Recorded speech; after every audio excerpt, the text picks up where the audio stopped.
دیوبند مکتبہ فکر کے عالم ہے مفتی طارق مسعود صاحب، میڈیا پر وہ اکثر آتے ہیں، وہ کہتے ہیں اہل حدیث وہ گروہ ہے جس میں بدعت نہیں ہے۔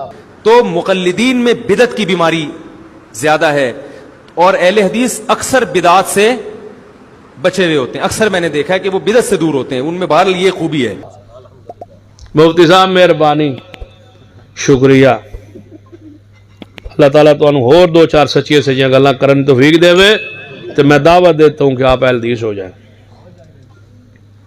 دعوت تو دینی چاہیے تھی نا، دعوت دیتا ہوں آپ مسلک اہل حدیث کو اپنا لیں، یہی حق ہے، یہی سچ ہے، یہی دین ہے جی۔ اللہ تعالیٰ تو انہوں اور تقلید تو جان تو چھڑا کے کوئی سچی سچی گلاں کرن توفیق دیتی ہے نا، تو اے اگے بھی آ جاؤ انشاءاللہ، تو آڈی عزت کریں گے، احترام کریں گے انشاءاللہ، روٹی پوری دیا شریف لے آؤ۔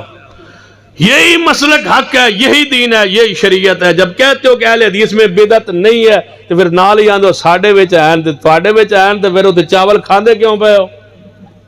آندے نے ساڈے جڑ بدعت ہے، اہل حدیث میں بدعت کوئی نہیں، تے جتھے بدعت ہے اوتھے تسی کیوں بیٹھے ہو؟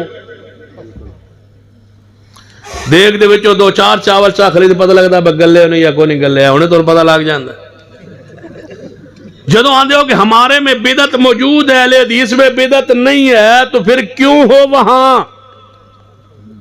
پھر میں دعوت دیتا ہوں مسلک اہل حدیث قبول کیجئے۔ طارق مسعود صاحب مسلک اہل حدیث قبول کر لیجئے، اللہ کی قسم نہ شرک ہے یہاں نہ بدعت ہے یہاں۔ تشریف لائیے۔ طارق جمیل صاحب سے بھی کہتا ہوں، وہ آدھے میں راتی تہجد ہی رفع دین کر لینا چھوپ کے، باہر کیوں نہ کردا؟ دعوت دیتا ہوں مسلک اہل حدیث اپنا لے، اللہ کے فضل سے چار ہمارے علماء کرام مولا طارق جمیل صاحب کے گھر تلمبہ خانوال میں تشریف لے گئے، اور جا کے گھر میں بیٹھ کے انہوں نے کہا کیوں آئے ہو؟ ہم نے کہا مسلک اہل حدیث کی دعوت دینے آئے ہیں، آپ مسلک اہل حدیث قبول کر لیں، اپنے میں جو تمہارے مسلک میں غلطیاں وہ ہم بیان کرتے ہیں، ہمارے مسلک میں کوئی غلطی ہے تو بیان کرو۔ گھر میں بیٹھ کے توڑ جا کے پہنچ کے تو فرمان لگے تو ہاڑے مسئلہ کی تو غلطی کوئی نہیں تو ساڑھے جو بھی کوئی نہیں، ایسا کہ پھر رلدے ملتے نہیں دونوں۔